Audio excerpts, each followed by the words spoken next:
అధికారులందరికీ కూడా mass warning ఇచ్చిన సీఎం చంద్రబాబు నాయుడు. అయితే ఆంధ్రప్రదేశ్ రాష్ట్రానికి చెందినటువంటి విద్యుత్ శాఖ పరిస్థితులపై శ్వేతపత్రాన్ని విడుదల చేశాడు నారా చంద్రబాబు నాయుడు. ఈ శ్వేతపత్రం విడుదల కార్యక్రమంలో అధికారులందరి మీద కూడా ఆయన అసహనం వ్యక్తం చేశాడు. ఎందుకంటే పవర్ పాయింట్ ప్రజెంటేషన్ సరిగ్గా ఏర్పాట్లు చేయలేదనే ఒక అంశం మీద అధికారులందరి మీద కూడా ఆయన ఒక ఆగ్రహం వ్యక్తం చేయడం జరిగింది. ఎందుకంటే మనం అక్కడ చూసుకున్నట్లయితే ఇప్పటికీ కూడా గత వైసీపీ పాలనలో ఉన్నటువంటి అధికారులందరికీ కూడా గత ప్రభుత్వం యొక్క వాసన ఇంకా పోలేదు. తమాషాలు చేస్తున్నారా, ఒళ్ళు దగ్గర పెట్టుకొని పనిచేయండి, అప్పుడు నడిచినటువంటి తీరు ఇప్పుడు ఉండదు.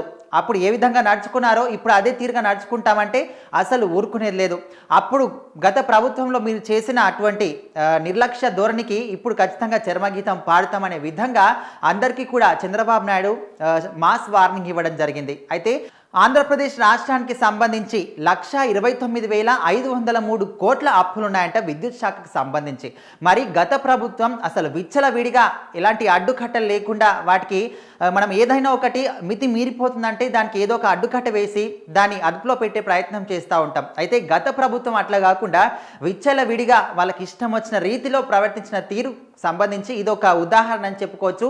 1,00,000 కోట్లకు సంబంధించి అప్పులు పెడితే ఇప్పుడు రాష్ట్రం ఏ విధంగా అభివృద్ధి చెందడానికి ముందుకు తీసుకెళ్ళడానికి ఏ విధంగా దోహదపడుతుందనే విధంగా కూడా చంద్రబాబు నాయుడు అందరి ముందు చెప్పడం జరుగుతుంది. అంటే రాష్ట్రం యొక్క పరిస్థితి, రాష్ట్రం ఇలాంటి దుస్థితుల్లో ఉందో ఇప్పుడు అలాంటి ఒక రాష్ట్రాన్ని చేతిలోకి తీసుకున్నటువంటి మన ప్రభుత్వం దీన్ని ఏ విధంగా ముందుకు తీసుకెళ్ళాలనే దాని మీద ప్రజలందరికీ కూడా తెలియజేసిన అవసరం ఖచ్చితంగా ఉంది. సో ఇలాంటి పరిస్థితులన్నిటి గురించి కూడా ప్రజలందరికీ ఖచ్చితంగా తెలియాలి కాబట్టి ఇలా శ్వేతపత్రాలు మేము విడుదల చేస్తున్నామనే విధంగా కూడా చంద్రబాబు నాయుడు చెప్పడం జరిగింది. సో ఇదే విధంగా ప్రతి ఒక్క ఫీల్డ్లో కావచ్చు, అటు ప్రభుత్వ అధికారులు ఎవరైనా సరే ఇలాంటి వాటి మీద ఖచ్చితంగా నిర్లక్ష్యం వహిస్తే, ఇప్పుడు పవర్ పాయింట్ ప్రజెంటేషన్కి సంబంధించి ఏర్పాట్లు సరిగా చేయలేదు, మీరు జస్ట్ ఒక పవర్ పాయింట్ ప్రజెంటేషన్ని సరిగ్గా ఏర్పాటు చేయలేకపోతే మరి రాష్ట్రం అభివృద్ధికి ఏ విధంగా తోడ్పడతారు అనే విధంగా అధికారులందరి మీద కూడా ఆయన ఆగ్రహం వ్యక్తం చేశాడు.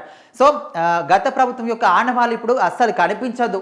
అట్లా అప్పుడున్నటువంటి నిర్లక్ష్యాన్ని ఇప్పుడు చూపిస్తే ఖచ్చితంగా మీ మీద సీరియస్ యాక్షన్స్ తీసుకుంటాం అనే విధంగా కూడా ఆయన చెప్పాడు. సో మరి చూస్తుందాం ముందు ముందు ఏం జరుగుతుందో. సో ఖచ్చితంగా మీరైతే దీని గురించి ఏమనుకుంటున్నారో కామెంట్ చేయండి.